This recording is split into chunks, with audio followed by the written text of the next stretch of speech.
Hello friends, welcome back on my YouTube channel Study of English Literature। Friends आज हम एक sonnet जिसको Spencer ने लिखा था जिसका नाम है fairy cruel why are so fierce and cruel, इसको कवर करने जा रहे हैं। इस सोनेट को कवर करने जा रहे हैं। ये एक स्पेंसेरियन सोनेट है। Fairy Cruel, Why Are So Fierce and Cruel is a sonnet written by Edmund Spenser, an English poet, best known for Fairy Queen, an epic poem. Spenser published Amorety in 1595. This volume contains 89 sonnets. This sonnet is 49 in order. Okay friends, मतलब कि जो Edmund Spenser है वो एक क्या है, fairy queen के लिए जो एक एपिक पोएम है उसके लिए बहुत ज़्यादा फेमस है, बहुत ज़्यादा फेमस माने जाते हैं। एडमंड स्पेंसर उन्होंने एक वर्क लिखा था फेयरी क्वीन जो कि बहुत ही ज़्यादा फेमस है। स्पेंसर ने एमोरिटी को पब्लिश किया था 1595 में, ठीक है। 1595 में एमोरिटी वॉल्यूम को पब्लिश किया था। उसके अंदर जो है 89 सोनेट्स हैं, ठीक है। उनमें से जो है ये जो हम सोनेट आज कवर करने जा रहे हैं सोनेट नंबर 49 है, ठीक है friends. Spenser published Amoretti in 1595। This volume contains 89 sonnets. This sonnet is 49 in order. Sonnet का मतलब आप सभी को पता ही होगा क्या होता है। सोनेट एक स्टैंजा होता है 14 लाइंस का, ठीक है फ्रेंड्स। और this is a Spenserian sonnet because इसको स्पेंसर ने लिखा है। और बच्चे Spenserian sonnet and Spenserian stanza both are different, मतलब कि ये दोनों अलग अलग होते हैं। स्पेंसेरियन सोनेट अलग चीज़ है, स्पेंसेरियन स्टैंजा अलग चीज़ है। स्पेंसेरियन स्टैंजा में 9 लाइन्स होती है, लेकिन आज हम यहाँ पर स्पेंसेरियन सोनेट को कवर करने जा रहे हैं, ठीक है। सोनेट जैसा कि आप सभी को पता ही है कि 14 लाइन्स का स्टैंजा होता है, तो उसको शुरू करने जा रहे हैं जिसको स्पेंसर ने लिखा था। बहुत ही ज़्यादा इंटरेस्टिंग पोएम है, ठीक है। सॉरी, बहुत ही ज़्यादा इंटरेस्टिंग सोनेट है। पोएम नहीं बोलेंगे, इसको सोनेट बोलेंगे क्योंकि 14 लाइन्स की है ना ये, इसीलिए, ठीक है। Ah Spenserian sonnet comprises 3 interlocked quadrants, means Spenserian sonnet में 3 क्वाड्रेंट्स होते हैं जो एक दूसरे से इंटरलॉक्ड होते हैं।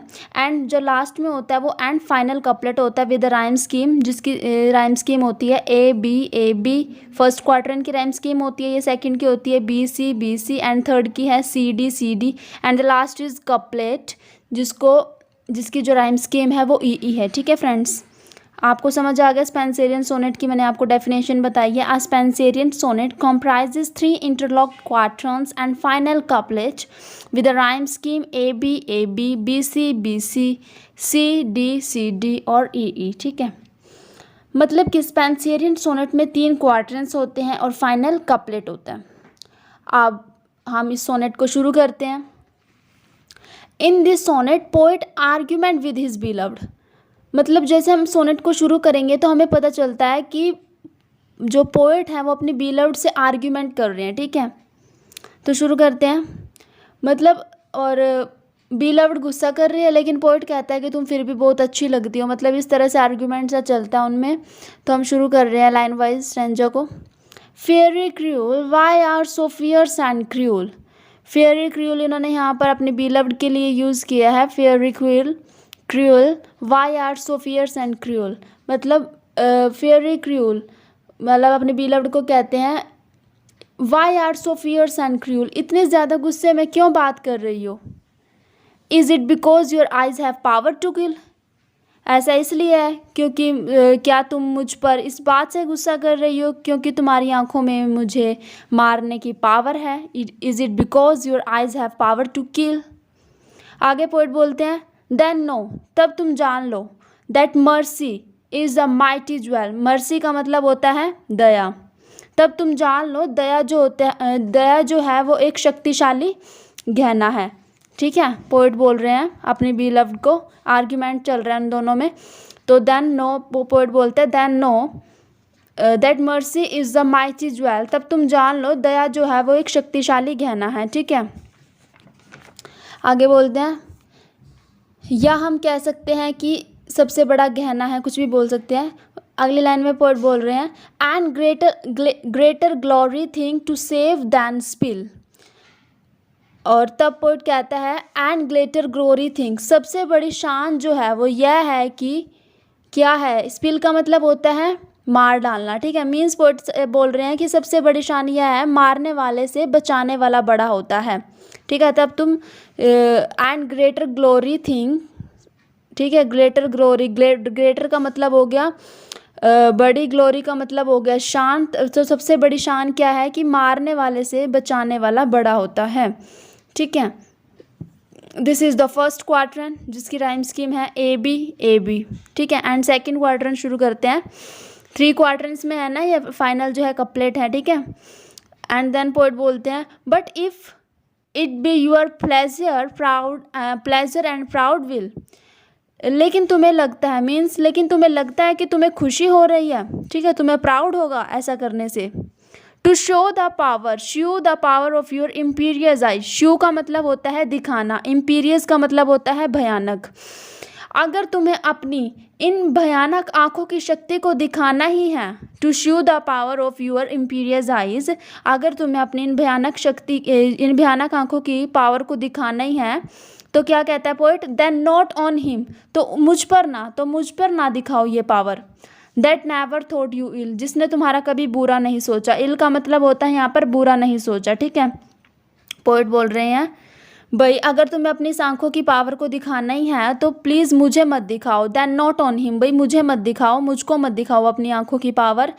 That never thought you ill, जिसने तुम्हारा कभी बुरा नहीं सोचा, ठीक है।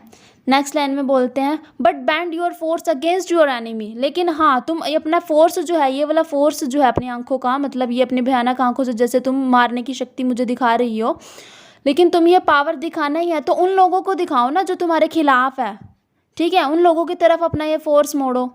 बैंड फोर्स यहाँ पर फोर्स उनकी आंखों की पावर के लिए यूज़ किया गया है, ठीक है। But band your force against your enemies, अगर तुमने इन पावर को दिखाना ही है तो उन लोगों को दिखाओ, उन लोगों की तरफ मोड़ो ये पावर जो तुम्हारे एनिमीज हैं, यानी कि जो तुम्हारे खिलाफ हैं, ठीक है फ्रेंड्स। ये सेकेंड क्वाड्रेंट था जिसकी राइम स्कीम है B C. And the third quadrant शुरू करते हैं। क्वाड्रेंट का मतलब आप सभी को पता ही होगा कि 4 लाइन्स होती हैं, ठीक है। क्वाड्रेंट क्या होता है, ये 4 लाइन्स की है ना, अभी हमने 2 स्टैंजा किए हैं। अब थर्ड क्वाड्रेंट की तरफ बढ़ते हैं। Let them feel the utmost of your cruelties, जाओ अपने दुश्मनों को फील कराओ ये भयानक शक्ति। Let them feel the utmost of your cruelties, ये जो अपनी तुम आंखों से मुझे जो है डराने का मतलब जो आंखों से मुझे मारने की शक्ति को दिखा रही हो तो मुझे मत दिखाओ, जाओ तुम ये जाकर अपने भयानक सी आंखों को अपने शत्रुओं को दिखाओ, अपने एनिमीज को दिखाओ जो तुम्हारे खिलाफ है। And kill with looks as cockatrices do, cockatrices means monster होता है, कोकाट्राइसिस मॉन्स्टर की तरह होता है। तो पोएट बोल रहे हैं कि मुझे किल मत करो, ठीक है, मुझे किल मत करो एक मॉन्स्टर की तरह, बिल्कुल मॉन्स्टर की तरह। एज कोकाट्राइज लिखना था, यहाँ पर सिमली का यूज़ किया गया, ठीक है। एज आ गया ना यहाँ पर, एज कोकाट्राइज मॉन्स्टर होता है तो यहाँ पर जो है उसको जो है मॉन्स्टर का रूप दिखाया गया है उसकी बिलव्ड को, भाई मॉन्स्टर की तरह तुम दिखाई दे रही हो और मुझे ऐसे किल मत करो, ठीक है। तो यहाँ पे क्या है, सिमली यूज़ हुई है। But him that at your footstool humble lie, लेकिन मैं तुम्हारे कदमों में पड़ा हूँ, ठीक है। बट हिम दैट, लेकिन मैं तो तुम्हारे कदमों में पड़ा हूँ, मुझ पर इन आँखों की पावर का यूज़ मत करो। पोएट बोल रहे हैं कि मुझ पर इन आँखों का यूज़ मत करो, अपनी इस शक्तिशाली पावर को मुझ पर मत यूज़ करो। With the merciful regard give mercy to, दया है अगर तुम्हारे में थोड़ी सी तो दया मुझ पर भी करो। With a merciful regard give mercy, मुझे भी दो थोड़ी सी दया, ठीक है, थोड़ी सी रहम मुझ पर भी करो। And the final is couplet, 2 lines हैं यहाँ पे। Such mercy shall you make admired to be, तो अगर तुम दया करोगी तो लोग भी तुम्हारी प्रशंसा करेंगे। Such mercy shall you make admired to be, करना चाहेंगे, ठीक है। तो अगर तुम मुझ पर दया करोगी तो लोग भी तुम्हारी प्रशंसा करेंगे। So shall you live by giving life to me, इसलिए क्या तुम मुझे जीवन देकर जीना चाहोगी या जीना चाहती हो। मतलब पोइट कह रहा है कि इन आँखों का यूज़ मुझ पर मत करो, ठीक है, अपनी पावर्स जो है मुझ पर यूज़ मत करो। और ये जो है लास्ट में कपलेट है तो इसकी राइम स्कीम होगी ई है ना। अब मैंने आपको बताया कि स्पेंसरियन सोनेट होती है उसमें राइम स्कीम होती है A B C D E. अब हमने फर्स्ट क्वार्टर अभी जैसे कंप्लीट किया तो उसकी राइम स्कीम हमारी है ए बी, ठीक है। और अगला ही जो है और अगला ही इससे इंटरलॉक्ड है। यहाँ ये जो हमारा फर्स्ट क्वार्टर जो है बी से खत्म हुआ है ना लास्ट में, तो सेकंड जो क्वार्टर शुरू हो रहा है वो बी से हो रहा है, तो इसको बोला है इंटरलॉक्ड। यानी कि Spenserian sonnet comprises three interlocked quatrains. Three interlocked का मतलब होता है एक दूसरे से इंटरलॉक्ड है, एक दूसरे से कनेक्ट है। जैसे लास्ट वाला बी पे ख़त्म हुआ है तो सेकंड जो क्वार्टर है ना वो बी से ही शुरू हो रहा है, ठीक है, बी सी। अब जैसे ये सेकंड क्वार्टर सी से ख़त्म हुआ है तो थर्ड क्वार्टर सी से ही शुरू हो रहा है, इसको बोला है इन्होंने इंटरलॉक्ड, ठीक है फ्रेंड्स। और लास्ट में कपलेट है। कपलेट होता है दोनों की राइम स्कीम सेम होती है, ठीक है। अब जैसे लास्ट में ये ख़त्म कहाँ पे हुआ है हमारा स्टैंजा, जैसे अभी आपको मैं बता देती हूँ। अब जैसे यहाँ पे इन्होंने है ना such mercy shall you make admired to be, ठीक है, यहाँ पे बी आया है। And then so shall you live by giving life to me. Be और मी राइम कर रहे हैं एक दूसरे से, ठीक है। तो ये हमारा हो गया कपलेट, जहाँ पे राइमिंग दोनों जो होती हैं सेम्स होती हैं, ठीक है, ठीक है फ्रेंड्स। और आपको स्पेंसरियन सोनेट का पता ही चल चुका है।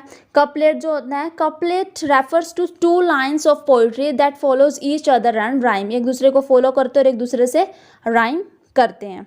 ओके फ्रेंड्स, अगर आपके लिए वीडियो यूज़फुल है, आपको पोइट्री ये जो स्पेंसरियन सोनेट समझ आई है, ठीक है, आपके लिए वीडियो यूज़फुल है, प्लीज़ वीडियो को लाइक शेयर एंड सब्सक्राइब ज़रूर कीजिए, ठीक है। Thanks for watching this video.